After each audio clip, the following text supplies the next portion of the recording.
Estamos con dos invitados, vamos a presentarlos y después vamos a ir a un tema puntual. Estamos con el doctor Santiago Calelo, que sos médico cirujano pediatra, estás en la Fundación Hospitalaria, también vas a operar otros sanatorios, entre ellos el que yo también estoy.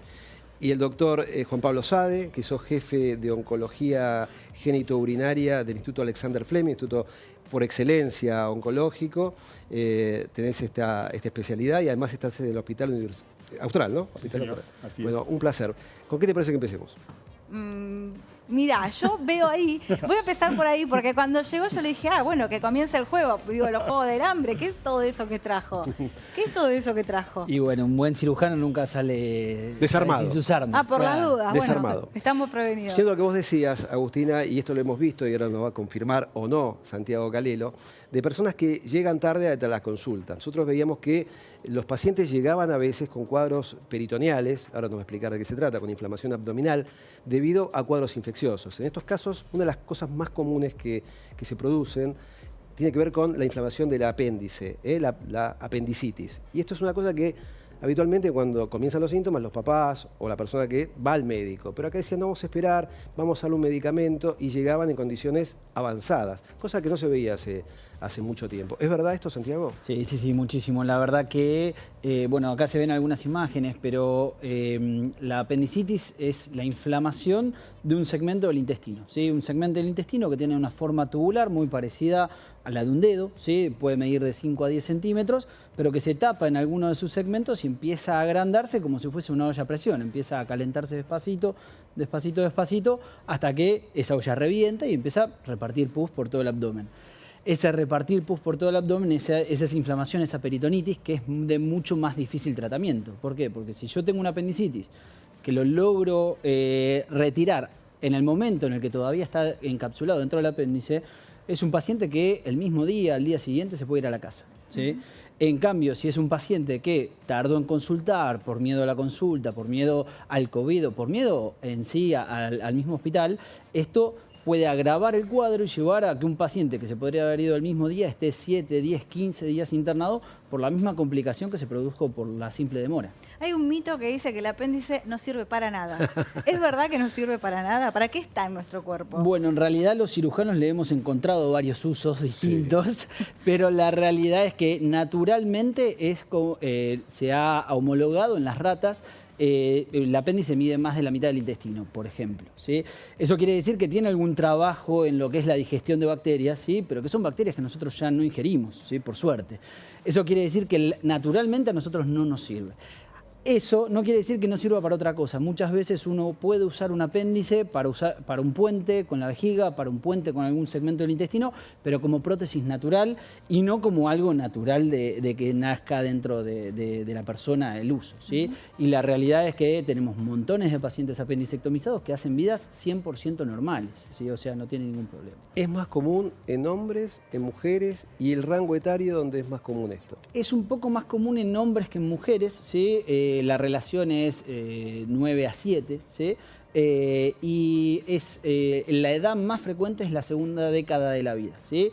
Pero no quiere decir que no pasen todas las edades. Yo he visto pacientes recién nacidos y he visto, dentro de la formación de cirujano también hacemos cirugía de adultos, he visto un paciente de 99 años con apendicitis. La realidad que es ubicua, pero lo más frecuente es que pase en la segunda década de la vida, que es el mayor esplendor, que se relaciona con algún aumento o algún crecimiento de los ganglios a nivel del intestino que pueden llegar a ocluir ese intestino tubular y empezar a producir la patología de la apendicitis. Esa es la causa entonces, lo de los ganglios, digo, porque te iba a preguntar justamente si había alguna condición que favoreciera justamente el contexto para que se genere la apendicitis. No, sin duda que hay un contexto de mala suerte, ¿sí? Hay un contexto familiar, hay familias que ninguno tiene apéndice, por ejemplo, ¿sí? A toda la familia se le sacó el apéndice. Y ¿eso es una cuestión genética? No, es una cuestión familiar, ¿sí? No, genética es cuando tiene una expresión dentro de los genes, la verdad que no se la encontró todavía, ¿sí? Tal vez en algún momento sí. Claramente tiene algún contexto del fenotipo, ¿sí? Si un apéndice con una luz más finita, un apéndice con una luz más gruesa, ¿sí? Pero la verdad que no es algo que podamos prevenir. Y no solo se tapa con los ganglios, sino que también se puede tapar con lombrices, ¿sí? Láscaris de tipo... Parásitos. Parásitos. Se puede ocluir con segmentos de materia fecal, lo que se llama un coprolito, que es la segunda causa más frecuente, o se puede ocluir con un carcinoma, o se puede ocluir con otras causas más raras, ¿sí? A ver, los síntomas más característicos para la gente que está escuchando, que está viendo, ¿cómo darse cuenta que uno está cursando una apendicitis o tu hijo? A ver, lo más genérico es el dolor abdominal que nace en el centro del abdomen y que se irradia o que se mueve con el tiempo hacia lo que se llama la fosa ilíaca derecha, ese segmento que está justo arriba de la pierna, que todavía es abdomen. Exactamente. Entre el ombligo y el huesito acá. Exactamente. Para el lado derecho, dijiste. Derecho. El lado derecho. El Bien. apéndice es justo el lugar donde está. Entonces uno aprieta ahí y el paciente se mueve automáticamente de manera refleja, lo que se llama defensa. O sea, el paciente literalmente se defiende y dice, no, acá no toques que duele, ¿sí? Ahora, ¿qué pasa? El apéndice no lee el libro, y menos en los pacientes pediátricos, por ejemplo, en los pacientes menores de 5 años. Es muy difícil que el paciente reporte lo que le pasa, ¿sí? Me duele en la fosa ilíaca derecha, nunca nos lo van a decir. Entonces uno se tiene que basar en un montón de otras cosas, signos directos, signos indirectos, o estudios complementarios. Hay veces, me ha pasado más de 1000 veces, que toco la panza, le duele la panza, vamos a quirófano, es apendicitis, sin ningún estudio. Y te dicen, pero doctor, no le va a hacer ningún estudio. ¿Para qué?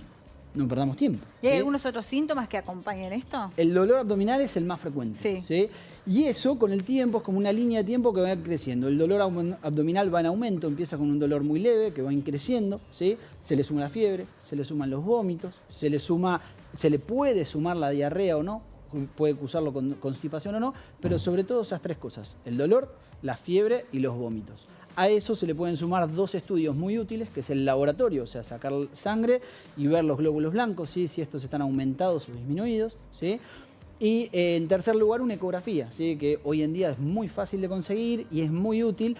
No es 100% certera, ¿sí? El único estudio 100% de certeza para decir esto era apendicitis o esto no, es sacar el apéndice y decir esto era apendicitis, esto no. Mientras tanto, la verdadera pregunta que nos hacemos es, ¿vale la pena llevar a este paciente a quirófano o no vale la pena llevar a este paciente a quirófano? ¿Sí? Tiene fiebre, tiene vómito, tiene dolor, vale la pena llevarlo a quirófano. No le hago laboratorio, no le hago la ecografía, no le hago nada.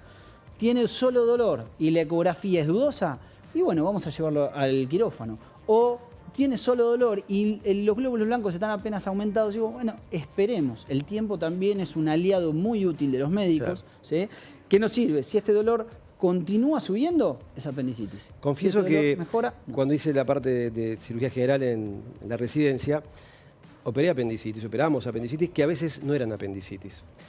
¿Qué porcentaje hay de posibilidad de operar pensando que es apendicitis y que no son apendicitis? Obviamente depende del centro y depende mucho de la edad. Cuanto más grande es el paciente, por lo menos en pediatría, arriba de los 8 años, la chance de que no sea apendicitis es del 1 al 5%. ¿sí? En menores de 5 años, ¿sí? La chance de que no sea apendicitis pasa a ser el 30%. ¿Por qué? Porque uno toma una conducta mucho más agresiva en un paciente que además tiene menos tiempo, porque está probado que en los menores de 5 años esta evolución que yo cuento que puede tardar de 1, 2, 3 días en pasar desde algo encapsulado a una peritonitis, se da en horas, en 12 horas, en 24 horas el paciente pasa de una apendicitis leve a una peritonitis ¿Y generalizada. qué pasa cuando llega a esa instancia, la de la peritonitis? La técnica quirúrgica es la misma, o sea... No, me refiero al paciente, digo, más allá de la técnica quirúrgica, Claro. que a gente como yo Claro. se nos escapa. No tengo ni idea de lo que estás hablando. No, usted pero no puede pasarle eso, es hija de médico, usted no puede pasarle eso. No, pero me refiero a si los dolores son más intensos, si se puede, no sé, explotar el apéndice. Sí, justamente la peritonitis es eso, o sea, el pus que estaba dentro del apéndice pasa a estar afuera, o sea, el apéndice reventó, ¿sí? Ese pus empieza a irritar todo lo que se llama peritoneo, que es la bolsa que envuelve todas las asas intestinales, todo el intestino, ¿sí? Y ese intestino se empieza a irritar. Y algo que dolía nada más que en un lado, empieza a doler en toda la panza. Y el paciente que solo se agarraba de ese costado y caminaba así, queda recluido, queda hecho un rulo dentro de su camilla y ya no se puede mover. Ya es un dolor generalizado que uno le toca a cualquier segmento del abdomen y duele. Tengo una pregunta muy curiosa, pero el paso ahí que es hacer una limpieza de todos los órganos. Sí, justamente, o sea, antes lo que era la cirugía abierta, eso requería una incisión más grande, un Baxter, apretar, lavar, agua para todos lados, ¿sí? Justamente hoy lo que nos permite la cirugía laparoscópica, que es justamente esto, Ponemos esta cámara por el ombligo, ¿sí? Y miramos todo el abdomen. O sea, no es que yo solo estoy mirando el apéndice, sino que yo insuflo con dióxido de carbono el abdomen del paciente y empiezo a mirar todo el abdomen, ¿sí? Y al mirar todo el abdomen yo veo si es algo localizado en ese apéndice, o si tiene pus atrás de la vejiga, o si tiene pus arriba del hígado, o si tiene pus en el vaso. Y justamente me permite hacer un lavado mucho más preciso, y de repente antes lavábamos con 2 litros de solución. ¿Y con eso mismo lo extraes? No, esta es la cámara, ¿sí? Y ponemos 2 instrumentales más, que en general son un aspirador, un elemento de electrocauterio, un hook, y alguna pinza justamente para traccionarlos y moverlos. Mostrarlo ahí, dejarlos quietitos para que lo tome la cámara. Sí. La pregunta que te hago es esta, con respecto a si siempre es quirúrgica o hay algún trabajo que diga no las operemos, hagamos el tratamiento antibiótico y miremos. Sí, a ver, hoy en día está muy discutido, sobre todo en Europa, más que nada por en Argentina es muy frecuente que haya cirujanos en todos lados, la verdad que estamos en muchos lados.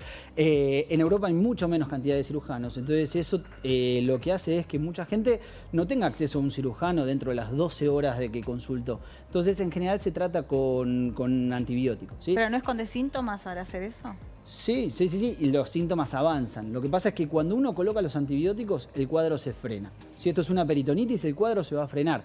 Y uno puede ganar tiempo hasta lograr armar ese quirófano, el anestesiólogo, el instrumentador y demás, y ese paciente no va a empeorar, pero claramente está sufriendo. Entonces hay que tratar de resolverle el problema lo antes posible. Pero además, como dice el doctor Capucha, hoy está habiendo muchos trabajos, metaanálisis, que demuestran que el tratamiento con antibióticos es posible y cura al paciente. La verdadera pregunta es, esa tormenta perfecta que dio en una apendicitis hoy, ¿por qué no se va a repetir mañana? ¿Sí? O la semana que viene, o cuando esté de vacaciones en la costa y le agarre de vuelta apendicitis y no tenga un cirujano que le pueda resolver el problema. Entonces, hoy en día, si bien sabemos que lo podemos curar con antibióticos, se está discutiendo mucho si igual no habría que operarlo. Esa es la verdadera pregunta, obviamente desde el punto de vista del cirujano, ¿no? Obviamente, si bien un clínico podrá contar un poco más de esos metaanálisis, pero sí está demostrado que en las primeras etapas de la apendicitis, no toda la etapa de la apendicitis, la peritonitis no se puede tratar con antibióticos, pero en la primera etapa de la apendicitis sobre todo se puede tratar con antibióticos y los pacientes se curan. Por mi parte, la última pregunta, porque las mamás siempre y los papás se preocupan cuando es un chiquito y tiene que ir a quirófano. Dice, ¿el doctor le va a hacer anestesia total? ¿Lo va a dormir? Sí. Contarle a la gente porque hay mucho mito con esto y, no, es verdad, y temores. Es verdad, y la realidad es que en pediatría hoy, por lo menos hasta los 16 años, yo prefiero dormir a todos los pacientes. Así le tengan que sacar una tuerca de la oreja, prefiero dormirlo. ¿Por qué? Porque el estrés de pasar por el quirófano, no todos los pacientes lo toleran igual. Y muchas veces un cirujano ve un momento del paciente y uno no sabe cómo se va a comportar en quirófano. El paciente tiene que estar tranquilo, tiene que estar quieto, tiene que estar lo más relajado posible. Y hay veces que uno lo logra y hay veces que no. Yo sé que hay cirujanos de adultos que muchos procedimientos los hacen de manera con anestesia local. En pediatría no se puede. En pediatría es muy difícil predecir ese momento y la verdad que siempre tratamos de hacer todo bajo anestesia general, ¿sí?